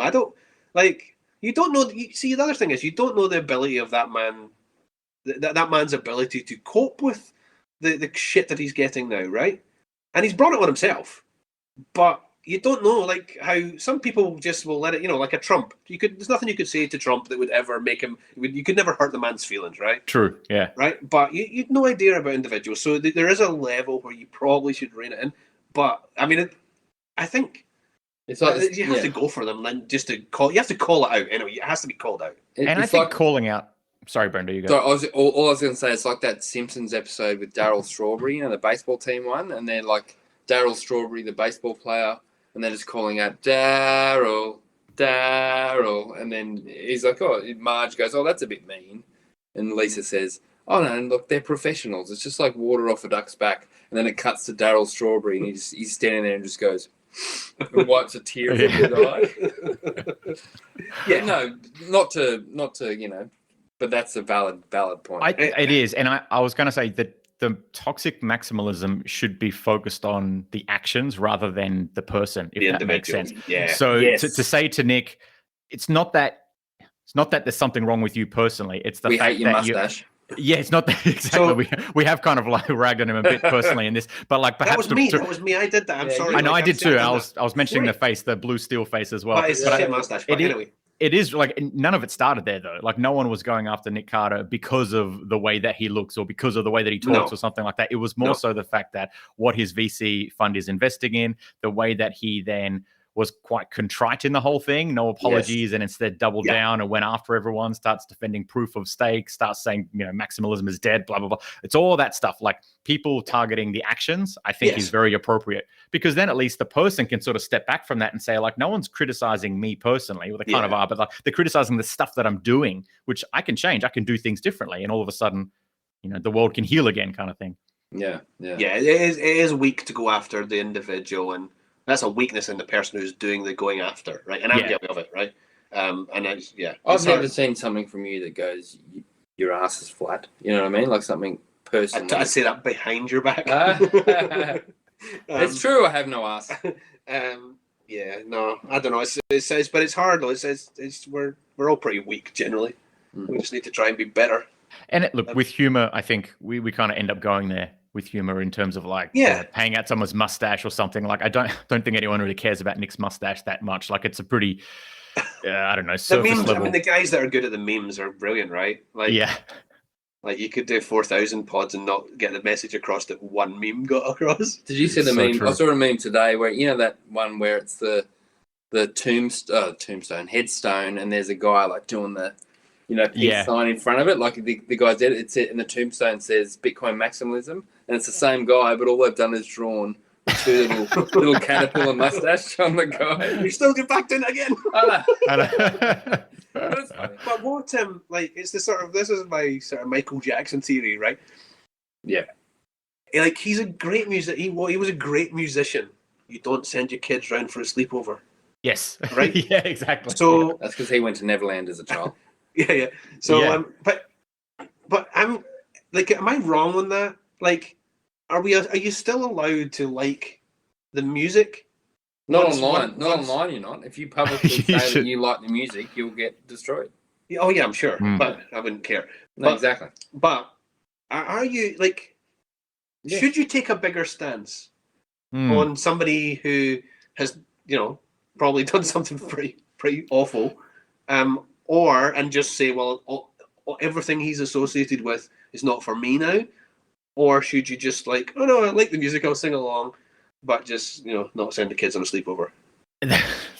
Well, It's a John Wayne Gacy buried a whole ton of kids under his house in his basement. I think he strangled them. You're not going to not buy rope anymore. You know what I mean? Oh, sorry, that's a bit dark. It's quite dark. But I mean, it's a bit. I don't know it's a the answer. I'm just Me neither. Like I feel like it's some level of pseudo endorsement, but I also I don't mind. I like Michael Jackson's music. I listened to it a lot when I was much younger. It's still catchy, probably because of that reason. Probably the I'm not some social crazy fact- Michael Jackson fan. It's just a theory. No, same. That's what I'm saying. Like Michael Yeah. Jackson's music's great. Like I can make that distinction and say, well, he wrote good music, performed good music, but he does these other things that I completely disagree with. But then you're right. Like, when do you need to take a stand? Like, when is that some level of pseudo endorsement, similar to like the toxic maximalism thing, where if you don't go at when people are being like corrupt or scammy or exploitable or whatever, if you don't do that, is that some level of someone looking on to that would be like, oh, well, maybe there's some credibility to this project because no one's like jumping at it and screaming about it, and people seem to be engaging in like a diplomatic conversation about it. So like there must be some credibility to this. Like if every time people talked about, the stuff that Michael Jackson did, and it was a very nice diplomatic understanding conversation, is that some level of like, not endorsement, like pseudo endorsement though, where someone can misinterpret it and say like, well, maybe there's two sides to this story, or maybe it's justifiable in some ways, or maybe we can be nice to him when we're listening to his music, but not this. I don't know. It's weird. And it's like, because imagine, like, as being a Scottish guy, like the tabloid press over there are horrific. Like when they go after people, they are nasty, right? Worse than Australia. Oh, mate. Really? Unbelievable. We're pretty bad. Unbelievable. You wouldn't. Well, it's Australians. It was Murdoch that did it, but Yeah. but there's not a single person who, if the tabloid press went after them, could have a life that's whiter than white. not a single person. Just think of your own life and things that you've done that you're like, oh, probably should have done that. I was a bit stupid. Like, and if a newspaper painted that picture in a negative way because that suited the narrative of the day. So that being the case, we can't like anybody, right? So like, how do we get on with people if we're not allowed, if we have to take these such polarized views? Like, can we not just back to just pick on the issue rather than the person? Like that, I'm not happy with that issue. I quite like the song or what, whatever. Yeah, absolutely. And it's like the psychology input here. So shame and guilt. Guilt is something that you feel for something that you've done and is not a bad thing because normally it means that you're going to have some sort of corrective action because you want to get rid of the guilt. And also probably because there's values there that's why you feel guilty. So you apologize, you make amends, the guilt goes away, you've grown as a person, you continue on. If you're shameful, you feel like there's something wrong with you as a person, like I'm a bad person, or I'm a dishonest person or something like that. And that's much more difficult to come back from. Like it's sort of in a defeated position. And if someone's in shame versus guilt, they're much less likely to apologize or to do anything. They're more likely double down. Kind of they feel backed into a corner. And it's like, well, I can't possibly admit that I'm a bad person because that can never change. That's something that's, I'm rotten to my core. So I'll fight back about this or I'll deny it or I'll double down in some way. And that's just sad, right? Yeah. But that's it. Like that's why I go back to that. Is why I just feel sad for the man, right? Yeah. Like because he has backed himself into a corner now, and it's just a stupid place to be. And he's never going to be able to, like certainly not in the eyes of a Bitcoin community, recover from that. I don't think. Like for me, like the breed love thing, I will always look at that and go, questionable. Doesn't stop me liking the content. His series with Sailor is probably the best, bar none for me, piece of content that you could give to somebody to learn what Bitcoin is, right? It's probably the best thing there is. But his personal decision on that issue went, and I can't get that. I'll never get that out of my head. All right, Justin. So, from your professional opinion, should we be worried about Nick Carter? He seems. I don't. Well, I mean, in what regards? I don't think he could do anything that's particularly bad to the the Bitcoin ecosystem or the community. No, sorry. I mean personally. Like if he's getting attacked like this and still doubling down, like as Hat said, if he's in a corner, like for his own sort of health, like is he kind of like where do you think he is in headspace wise? I'd say he's in a bad space because the fact that he is so focused on this, but keeps saying how much he doesn't care about it. And he's literally going on podcasts to talk about it. If you check his timeline, this is the main thing that he's tweeting about and commenting in other people's posts. And even the post that I made when people defended and were like, oh, he's been shitcoining for years. What's the big deal? He went and liked those tweets. And I'm like, so Nick Carter's in my comments, liking people's comments that are defending him. Like, wow, how he's probably going down so many different little tangents where his name pops up in notifications just to kind of support his own cause. To me, that is, you don't do that unless you've either taken to heart something that someone said or I don't think he's in a good space. I don't think he's like, this is, like water off a duck's back, or he feels very justified in his position, because otherwise you wouldn't be so loud about it. Like sometimes when someone's so loud about a particular topic, they're kind of trying to convince themselves, not the person that they're talking to. I feel like at the moment he might be trying to convince himself in multiple different ways. Yeah. Twitter is just a tool, guys. Twitter's just a tool. It's not real life. True. It's just a thing, and people are much nicer when you meet them in real life. Not just Bitcoiners, real normies. They're much, and but it's a good tool and it's beneficial. But just don't base your self-worth on likes, follows, and shares. And I feel like limit your time as well. I've been doing that lately, actually, trying to limit my Twitter time to about an hour a day at most, and try to keep it productive. Once I scroll and I see something for the second time, I think all right, I got to go do something productive. This will be here when I come back to it, because it's a time sink sometimes, and it can feel very productive. Ask Hats. Hats lives on Twitter. I don't sleep anymore, mate. But it's not. I mean, that is. I do live on Twitter now. I used to laugh at Twitter as well, but I don't it doesn't affect my mental state. Do you know what I mean? I do it for entertainment, I do it for information, and I do it because sometimes I think I'm smart or funny, mostly unsuccessfully.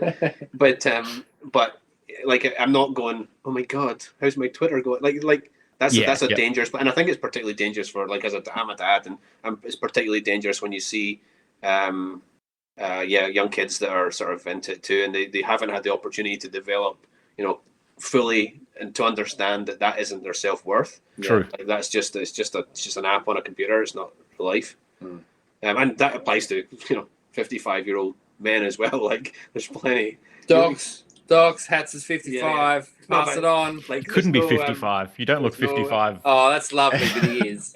Easy paper round. No village has lost its idiot since Facebook created local groups. Yeah. True. Well, look, let's move on from Nick Carter. I feel like he's probably dominated this episode, but I feel like it was good to talk about because it links in with all that toxic maximalism stuff and whatever else is going on. You're really good at this, Justin. God damn, we should be taking notes. No. Yeah. I'm learning from you guys. I listened to a bunch of your early episodes. Look, I'm conscious of time. I want to be respectful of time. So I want to do like a rapid fire of questions that you're probably familiar with that we might have even talked about previously, but we'll see if it's changed at all. So a lot of stuff going on in the Bitcoin space at the moment. I would say there's probably like a lot of negative stuff happening in terms of, price and drama, but there's a lot of like really positive fundamental stuff. What is the thing that still excites you the most about Bitcoin? Is it the same as what it was like, a year or two ago, perhaps when I was on your podcast, or that was more like a year ago, but is it something else? Is there something else that's popped up recently that's got you excited about it more? You want to take it?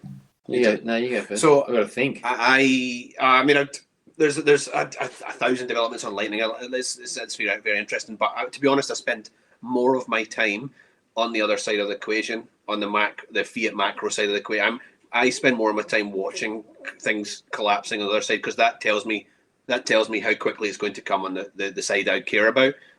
So I probably spend. You should said quick fire questions, but yeah. Oh no! Sorry. Yeah, look, we can take our time with them. There's no quick fire with that. Sorry, man. Lawrence Lepard is. I'm just listening to everything that man's got to say right now. So he's great, isn't he? Lawrence and Lightning. There's my quick fire. Lawrence and Lightning. I like it. Nice. There you go. Yeah. I've stumbled across more of his episodes recently as well, and because he's obviously really big into gold, but he understands Bitcoin and big into Bitcoin too. But but he has taken. I don't know what age that man would be, but he's nearly as old as me. But he has been in that industry for such a long time, and he is taking new information and changing his opinion. Yeah. And like more power to the man. Like that's impressive. It's really hard for people to do that. It's really hard for everybody to do that, and that's that. And but he's got a lot of interesting things to say. So yeah, Lawrence and Lightning. There's my two. Yeah, makes sense. And it makes sense to watch the macro stuff too, because I feel like that's the flip side of the thesis. Like we can watch Bitcoin, the development, the adoption, the network, a block every 10 minutes, etc. And we can see that and go like, okay, that's validating the thesis. But on the other side of that thesis is that we're expecting some level of global collapse due to inflation or due to a debt spiral or maybe a bit of both. And it just depends on which one comes first. And so I think seeing all the stuff happen and watching it and seeing it at that kind of depth of level is good validation for the thesis. Yeah. Bitcoin's not a vacuum. Absolutely. There's two sides to the equation. My turn? Yes. Yeah. Okay. Probably two for me. So first, no, you only get one. Can I do that really you quick? can do two. Yeah. It won't be a Hats level. Sorry. No, you can do two. Lately, for me, like I've been thinking about getting into mining for some time, and so I'm really starting to look more into that. And chatting to Daz B at _ I don't even know how to say his thing. I think it's just DASB1. That's it. Yeah, so that's exciting for me moving forward. But then I still come back to, and I don't know I still feel fairly new, but just the fundamentals of Bitcoin. So halving, difficulty adjustment, bloody block every 10 minutes, just tick-tock next block. Bitcoin is unaffected by fucking anything, and that is exciting as hell. You know what I mean? Like definitely. Anything, the world could blow up just about, and tick-tock next block. When you look at difficulty adjustment and fully appreciate what that is, that's the best. That is art. Fucking absolute art. Unbelievable. Like, how do you have that kind of foresight? Yeah, nobody. I don't know. Yeah. Of so many things. Yeah, not even just that. It's like the psychology, the incentives, it's just unfathomable, really. If you haven't looked at Mastering Bitcoin yet, which is actually free on GitHub, I reckon start trawling through that, Brendo, because that's one of the things for me, because I read the Bitcoin Standard before that one, I think, and that made me understand like the macro and the history of money and so forth and some of the technicals. But once I read Mastering Bitcoin, which is by Andreas Antonopoulos, that is so good. That just lets you know the level of like elegance behind the engineering and how many things have been thought out like well before they became a potential problem. And then all of a sudden there's already a fix to it that was done, years and years and years ago. Yeah. You need to have some level of comfort of just like reading past stuff that you don't understand, because it gets pretty heavy into like the mathematics of elliptic curve, digital signatures and stuff, which you don't need to understand. You just need the conceptual understanding of what's going on. So there'll be some parts that you're like, I don't know what the fuck any of this means. And that's fine. Just like keep flipping pages until it's back in English again. And all of a sudden there'll be so much that you pick up from that book. Just in terms of the way that the network works, like different attacks that can happen in mining and how they're pretty much already covered for. Even the 51% attacks people talk about being such a bad thing. Then when you learn about it, you're like, this is actually not bad at all. Like no one can sustain an attack like that. It's only for a small amount of time. They can't steal any coins. All they do is they can mine a bit more Bitcoin, or they can double spend, which everyone finds out about, and then it corrupts or it took me a decreases long the value time. of the It took me a long time to understand that. Yeah, it's like it's really great content, I think. Like probably, what's the word? Required reading, prerequisite reading for every Bitcoiner eventually, but just like skip past the stuff that feels like hardcore maths and just get to the concepts. Because if you're starting to, get your head around more and more of like the fundamentals of Bitcoin, I reckon that's the book. That's the book that did it for me, where I'm like, this is the thing. This is not just like a great idea. Like I can see the technicals in this will make this idea, like this will be the one that actually succeeds. Whereas when I read the Bitcoin Standard, I'm like, this is an amazing idea, but like, I don't know, like what if someone can hack it? Or like, what if there is a better one? Or like, there's all those thoughts that are still there. Once you understand the technicals, you realize like, that's a stupid thought. This is pretty much the best thing that we've had. And this is like 50 years amalgamation of technology. We're not going to have another one of these except for in hundreds or 1,000 or more years time. Yeah. Awesome. Do you have a thought there, Hats? It feels like all I was thinking was I just trying to work out how Andreas went from writing something that you're speaking that way about to writing the next book. Like, how does that happen? I know. And then he's done the Lightning one as well. There was two. There was two. And then Mastering Ethereum or something. Mastering Ethereum was. Was he a shitcoiner now? Oh yeah. Yeah. Well, no. I mean, not totally. I think it's still mainly Bitcoin for him, but yeah, he definitely dabbles in other things. Yeah. I don't know. Like I always hear his explanations, and I can take that with like he can do what he wants. I think he's still like a net positive. I would have, not to go back to Nick Carter, but I would have felt the same way about Nick Carter with all his shitcoining, because it's like it wasn't about the shitcoining. It's more about the most recent project and then his attitude. Whereas I think Andreas has always had like a pretty good attitude towards Bitcoiners and Bitcoin maximalism and what Bitcoin's for, and putting out content that's meant to like, help the space. I feel like he's still a net positive, even writing an Ethereum book. No issue. How can he write that and then still? I know that's very weird. It's like the disconnect. It's like the mental gymnastics are having to be performed to then do that. It's just wild. I just don't understand it. I don't think I'll ever understand it, to be honest. It could have something to do with money. The great motivator. you cynic, you. All right. Flip side question. Biggest threat to Bitcoin, biggest issue. Doesn't need to be a threat, I guess, but like biggest problem you see maybe at the moment with Bitcoin. I'll just say normie adoption. As in, it's a good thing or a bad thing? No, it's a barrier. Like going back to going back to. I think it could be a bad thing. They're going to ruin our culture once the normies arrive. Everything will become cringe. Yeah, exactly. No, it's just, again, it's that thing of one bad experience, or the whole mainstream media thing of bundling Bitcoin with crypto. So there was a thing on the project recently where they had that CEO or the... Did you see that? Yeah, she's like... Oh my God, I can't remember what she said exactly, but it was like, I don't understand. And she should have stopped there. But she went on to say something like 21 million... Why does make it 25? Why make it 25 or 25 billion? Or she said a bunch of stuff. But the best thing was she said, so there can only be 21 million crypto, right? Yeah. If only. That's why I said if only. But so anyway, I think there's still such a disconnect for normies. Yeah. Being able to dissociate between Bitcoin and crypto, and that's a huge barrier. and it will be for some time, I think. Yeah, I agree. Absolutely. What do you reckon, Hats? The biggest. So give me the question again. For the biggest threat to Bitcoin. Threats or issues, biggest or threat to I'm the dumb one, dude. Yeah, biggest threat or biggest issue. Yeah. Bitcoiners. Bitcoiners are no, but Bitcoiners are not bullish enough. By so many multiples, it's unbelievable. I hate the fucking laser eyes. It's a ridiculously low target. It's a start. Hats. No, it's not a start. It's if you start with a target the target is infinity, and then you can, if you have to work your way down, maybe, but you start with infinity, right? So, what rhymes with infinity, mate? Shinfinity. I don't know. But, shins. Yeah, but and so, but because of that, I think the snapback could be wild. Like if we do go into another period of QE, it'll have to be, and frankly we have to go into another period of QE, I guess. It's just the timing of that, and I can't see it. How they can push it beyond, let's say, this calendar year, I just can't see, right? I think Europe is in a nightmare situation. In September. Japan's already in a nightmare situation. You know, Biden is totally incompetent. Boris Johnson's fallen. You know, it's Boris Johnson. Like, you know, Canada. Like, just pick your place, right? So, QE is going to be, if the QE is the answer again, and you know, MMT or UBI or whatever combination of all of that, the number is going to be astronomical.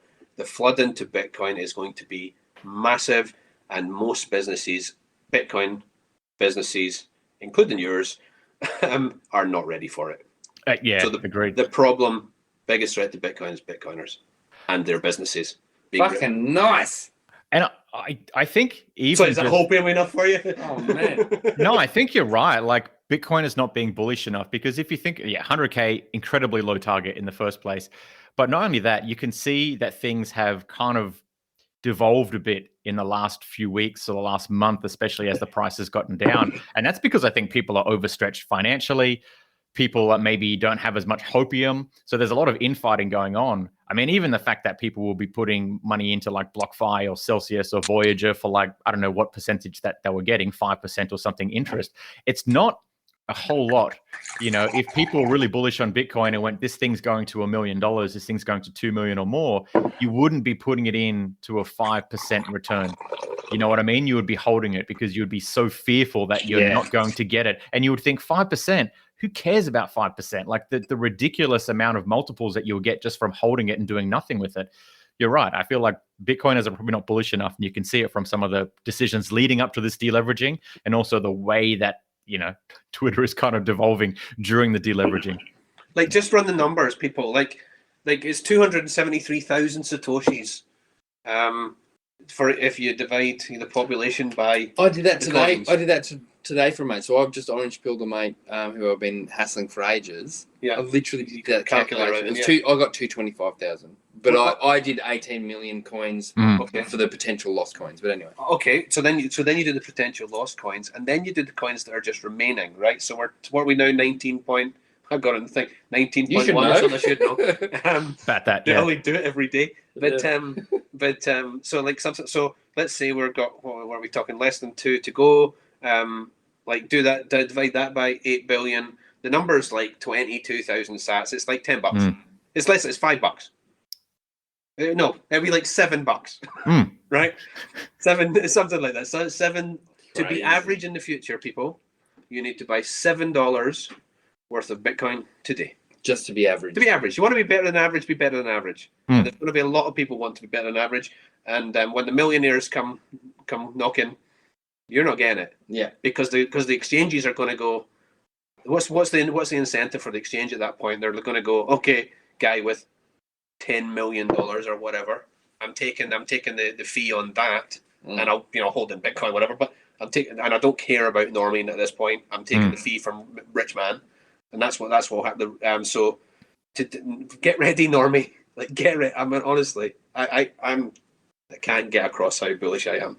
Absolutely. And I think it just makes He's got sense. a boner. I can see it. You can't see it, Can't Justin. see it. Let's be honest. Right. No, yeah. I do have one, but I can't see. You can't see it. What's I see your point. what's the Satoshi quote? Isn't it something like, it might be worth picking some up just in case it catches on.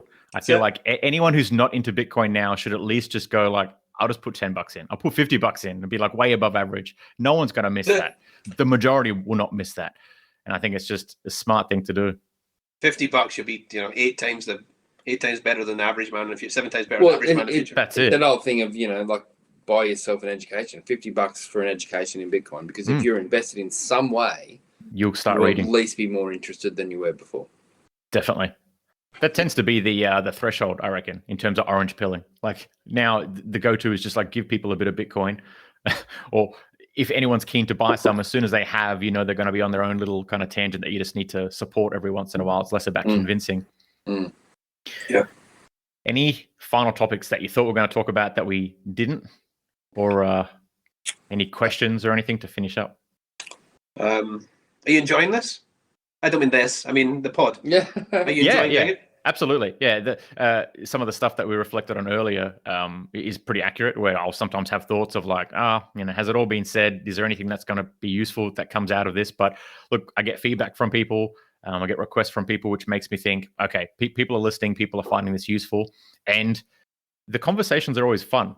Like they're never difficult once they start. Even if I prepare a lot for some, because I think I need to learn more about this thing or that thing. Like I had a one with Lloyd recently about Lightning Network privacy, and I thought that's one of the parts of privacy I don't know that much. But so I spent a lot of time reading and listening, and really probably over prepared for it, because then we didn't even go down most of the pathways that I thought we would.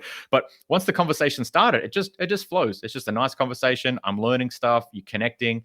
So that is always the take home feeling for me from the podcast, regardless of the work that goes into it, or sometimes the doubts of is this going to be useful, or what's the point? Should I be doing something else instead? Once the conversations start and once they end, it's like, this is the thing. Yeah. Looking forward to next week. It's a great hack.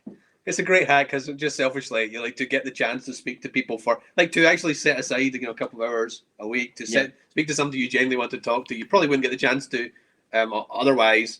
And so Brendo does the audio side of things. I do the sort of notes and stuff like that, the show notes. And the actual work. And the work. The mental work. I just turn up for this bit. Yeah. But if you couldn't tell.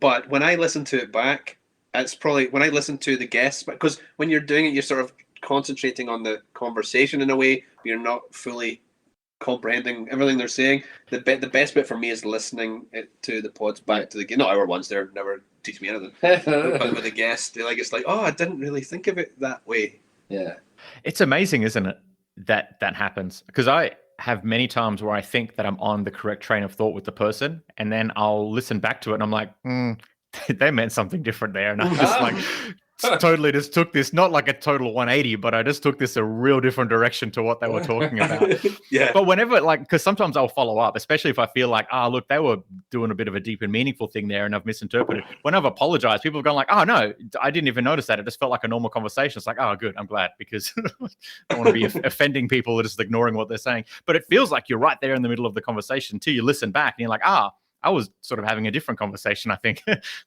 It's like, when Canute, he asked us if we had a shitcoin phase, but both of us heard shitcoin face, and we're like, what the fuck is he talking about? Yeah. We haven't got shitcoin faces. Yeah, I know, it's great.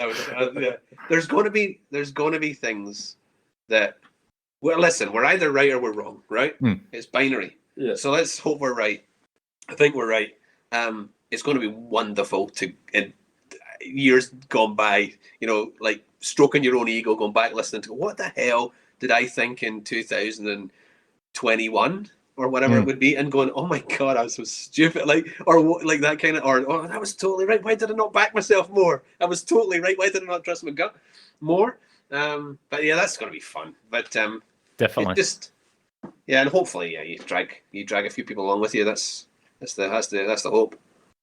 I think that's the thing, whether we're screaming into the void or not. So there seems to be people that are hearing it.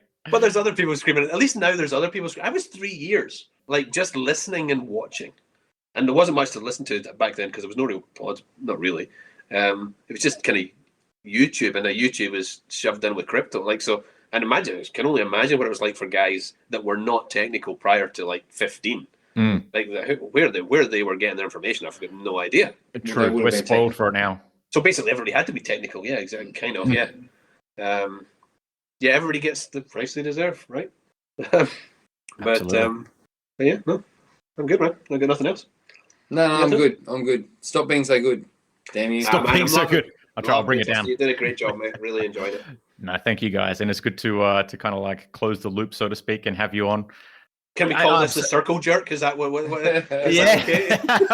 I'll see. I'll put it in there. See what happens. See if it gets I'll past tell you what, like, I look forward to meeting you in Meat Space, probably at Murrurundi if you can make it.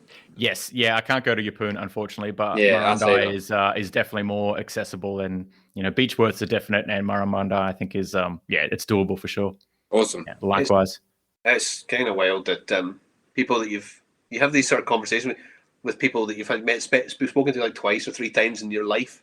You're like, oh, it'd be so good to meet. Like when Brendo just went up to Daz's place and they sent me a picture of them, two of them. No, they'd never met, these two guys, right? Two guys that never met. They sent me this. I gotta send it to you. They sent me this picture, and I've never seen two guys look happier my whole life. Like they're just sitting in Daz's car, like with massive grin on their face. I'm like, so stoked. That's unbelievable. It's just doing weird things to people. But it's good. Weird in a good way. Yeah. Absolutely. It's just like instant bonding. And that's what it was like at the Bush Bash, just sitting down within the first, like I said, 30 minutes, as soon as you break for a coffee initially in the first couple of hours, it's just, yes, these are my people. You relate to everyone at such a deeper level than probably a lot of people that you do in life. And especially on a topic like Bitcoin, it's just, I think you've sort of, you've done all the legwork at that point, like the, getting to know you. Small talk, you just bypass that entirely and you just go to like the important stuff. But it's weird because it actually feels deeper than just having a commonality in Bitcoin. And shared values, isn't it? Yeah, shared value. You can talk to this. So shared values, or is it the same types of value led people that are drawn to Bitcoin first, early? You know what I mean? Like, what is it? I think because one of the personality traits, we have sort of 5 prominent ones. One of them is openness to experience. So creativity comes from there a lot of the times, but it's the ability to sort of like view the world, but through like a sort of more inquisitive lens, and I'll like ask why things are and realize they don't always have to be that way. So I think Bitcoiners are very much openness to experience is a big personality trait that they have.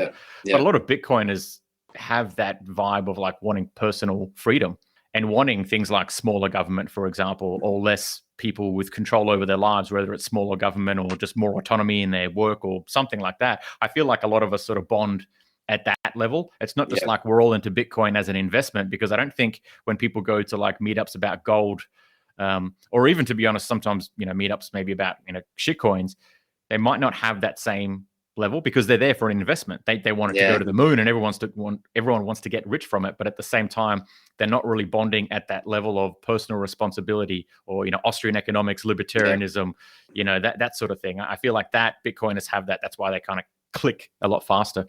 Yeah. The getting rich thing is a nice side effect. That's all it is. Yeah. It's the values that actually matter.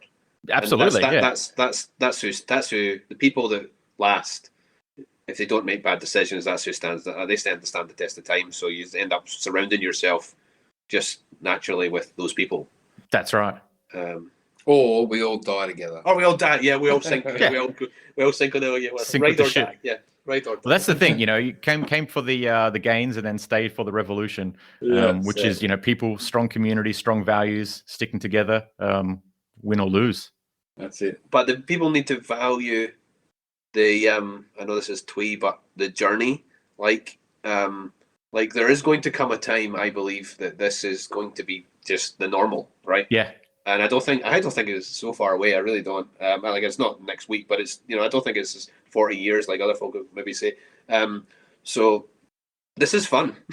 This is really fun. And it's going to be. I hope I look back on this really positive. I think I will. So I'm just trying my best to enjoy it too. Yeah. And stay solvent in the fiat world at the same time.